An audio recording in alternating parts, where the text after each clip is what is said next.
Kaluguran kong kabataan, ikasal pantayanan, inya pong panahon ng Jesus, po tayong may tumatao at inyang sakit, yung isipan ka ng tao at kapaniwalanda, nung may tumatao din ng mental or physical illness, maguguluyan, isip, magsabi-sabihin, kanilang maramdaman ng katawan, sasayukot siya, mangayayat sa ginabalo, ikaisipan na rin otyo, ini pakalanan ng demonyo, pakalanan ng netong evil spirit.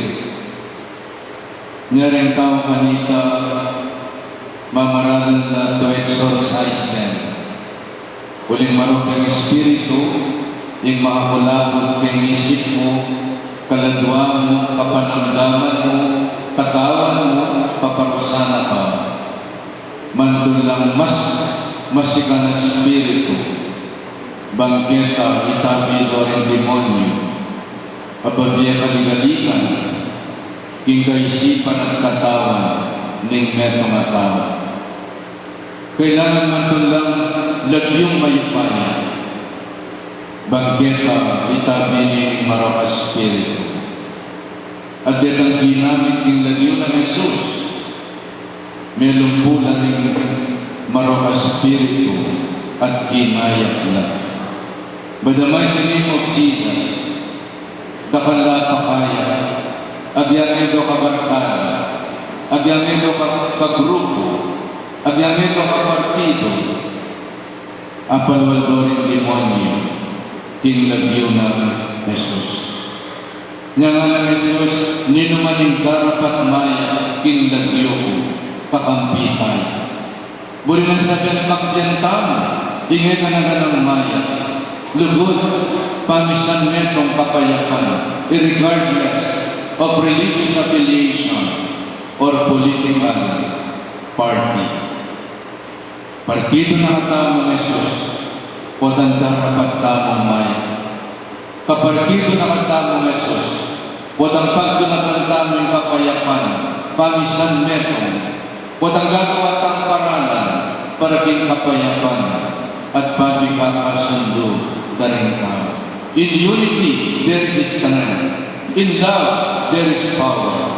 O in power ng kapartido na Jesus, pamisan metong, ang buong lugod Diyos at kapahan ka.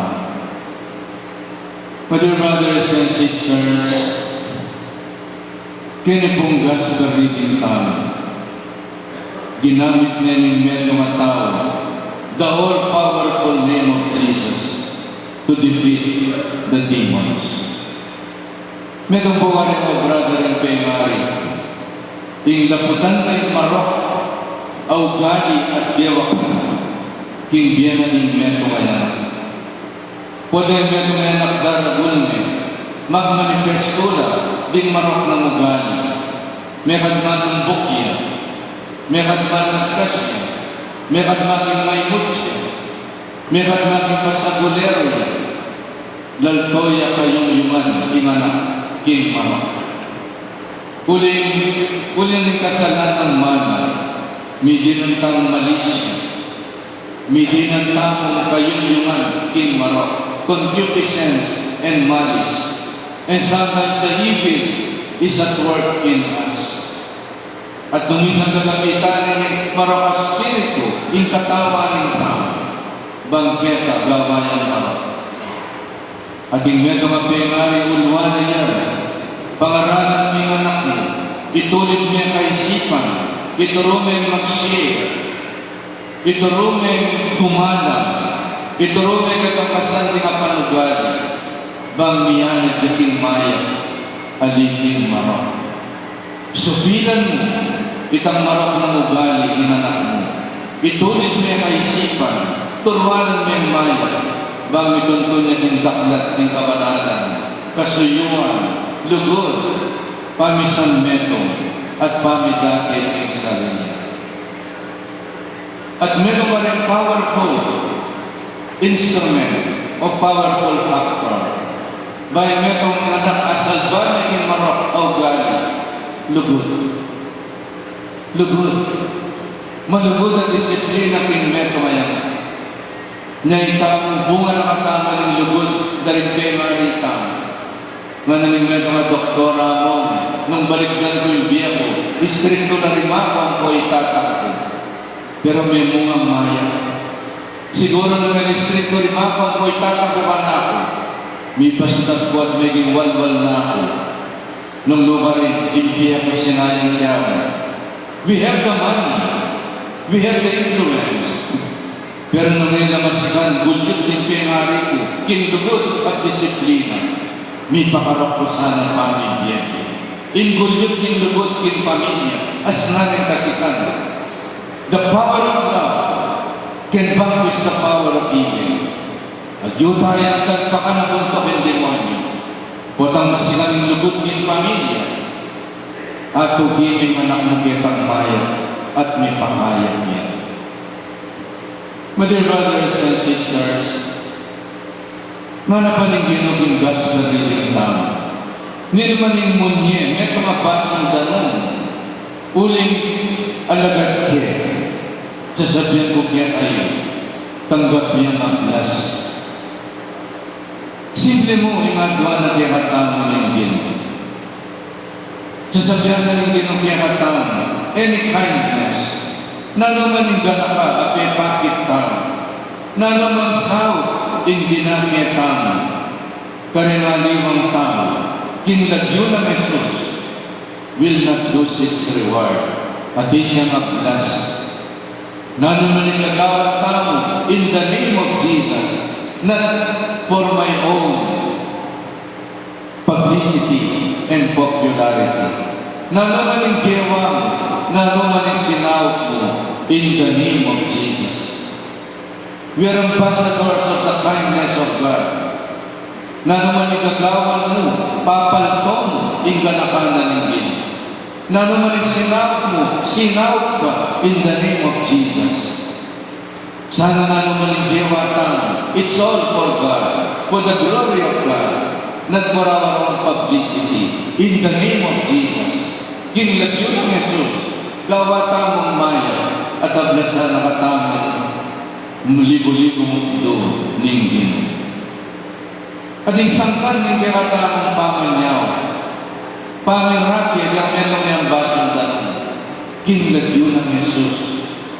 We are ambassadors of Jesus in doing good. Na naman yung kewata mong maya, kinlagyo ng Jesus. Daraptan tamo ita bilang Kristiyano. At payapang tamo karenaliwa, inggalakan ng Diyos, kapamilatan na rin maya, tamang tapat. Then, may palak hindi. Uling sa nagagawa mo, you feel an ambassador of Christ, an ambassador of goodwill. Gagawan mo iti, kinlagyo ng Jesus. Tinubod na ka, bang maging maganaka ka, dapat kang maya, sumawag ka, maging malunusan ka, kinkalupan ng tao, and you will not lose a reward. At inyang insab ng maya, agyawatan, uling gagawan tao iti, para tingin mo, at kinlagyo na ninggin mo. My dear brothers and sisters, take note. Ingatwa na ng Gino, simple mong bagay. May tumabas ng danon. Ingatwa ng Gino, ilang mga rago na bagay. Those things that are out of our own reach and power and capacities, simple mong bagay.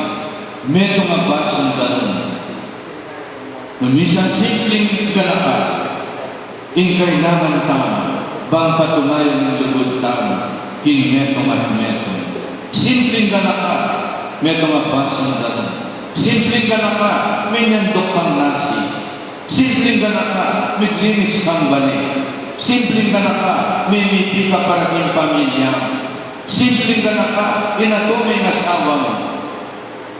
And you emulate your heart. Simpleng ganaka, kagising mo kota. The war is over. Tuklaman mo na, yung pamaging nagya, pamaging busi. Simpleng bagay, pipapatay nyo, simpleng ganaka, tuklaman mo na. Maging maganaka ang asawa mo. simpleng ganaka, siklod ka hangimam, simpleng ganaka, apisan mo yung pagimamo, masagot sa pagluto ng lelot or whatever, simpleng ganaka. Smiling at your brother's face, simpleng ganaka, at walang kapatid mo, simpleng ganaka, pakisabihan mo yung katwaman mo, simpleng bagyan mo isa. We do not give to one another. Nalinabas din simpleng ganaka, inatuming manuyang mo, ablas sa maragul ka rin kimbang. Nga simple mong bagay nga duwanan ng Gino, bang tanggap ka kung marakalay ablas kaya. Simpleng masanti nga panughali, at inya mablas ng Diyos.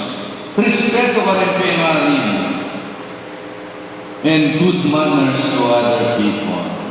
Simpleng ganaka, etamo sana pagkay kita ka rin aliwang tao. Medyo magbasang ganon, at inyang kayablasan na marakalagrasya, karin kimbang. Now, mana ng Gino, ni naman yung maging dalan, arin yung mga Latina rin, may kasalan, at ibulit daw yung kasalanan. Mas maya pa yung metaling gilingan na bato, kinkarerang bata, at may siya ng hindayat man. Totoo, nung sobrang may mga mga tao simpleng ganaka, tanggap ng eternal reward. Pero nung hindi maging dalan, dahil tao mga latimay na, bang may kasalanan na, mga itulit na yung eternal punishment. At inya maglasin maya pag-epat mo. At inya naman makarasal, in marok at epat mo, nung may gindala na kanyang pamikasanan, para kanyang aliwang tao. To sin is terrible. Nung may kasala ka terribly, pero nung may gindala na ka, ning pamikasanan ng kalupa mong tao, mas marami, hindi man. May kasala ka. You can ask forgiveness. You can forgive yourself. Pero pag siya may gindala na ka ng pamikasanan, ni maliwang tao, mas marami, in parusan dumpangin.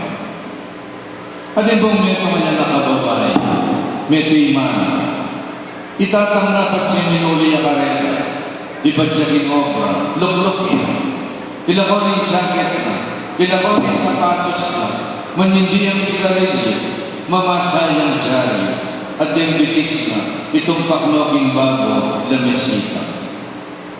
Hindi nga nakadalagin din lumapit sa kampapanapangan na mamyanong kata, malungkot ko, alanima, bisa kong mamyanong kata pa, mamasal ka naging park. Mananintatang, mapagat ko. Lakon mo, bisa pa magpainaw, ika ng bala. Nung nanimulin mo, lumot ka kayong bala, mamyanong nakakarita kaya ng madala. Aldo makanita. Intatang mapagalya. Intatang buli na manahimik yan. Ngayon anak na papalwala na niya kindanan para pamiyalo. Minabas yung marhalang panahon. Ininganak mamiyalo niya kindanan at apul ang aming kamuritan. In kamulangan. In marokat na pataugali kindanan. May ugali niyang kanya. Ugaling pusali, uling din pagyalong na, alala naman modong kalupan.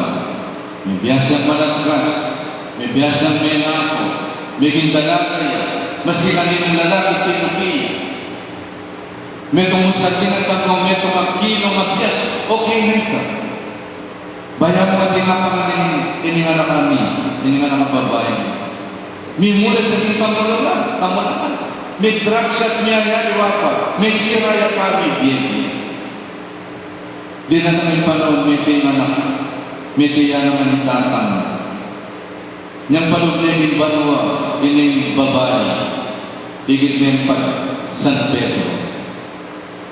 O ining Maldita. O Lord, man, may katanggapin na nakain Maldita niya, dana may kinibiyerno. At mananing Ginoo ang Pedro. Pedro, medal na impyerno in anak yan. Paluban may imbanwa, Mga ginawa may ako siyang buntog ni Pedro. Gano'n na nagpamalgitahan ng pangkamulukan pagyawanan ni Malakay. Paluban may banwa. Itatang na yung itanang kinimpyerno. Uli niyang may bintana.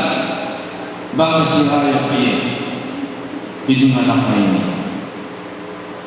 Kaya sana maging sumbagal karenganiwa. Banggeta maging mikasana na. At may pakarong laban may biya-biya. Ingayat kata ng Ginoo. Miyawa na sana rin tao kikaya pantang. Kikabanalan tao. Kinteta ka ni kasal pantayan tao. Nga bulan-bulan, balang Domingo at itamang malasanto. The best in the Christian faith. Bangkalupan na rin yung malasanto at tangalan tao. Miyawa tao. Kinkarelang kabanalan. And we become the best person and the best Christian that we can be. All for God and the best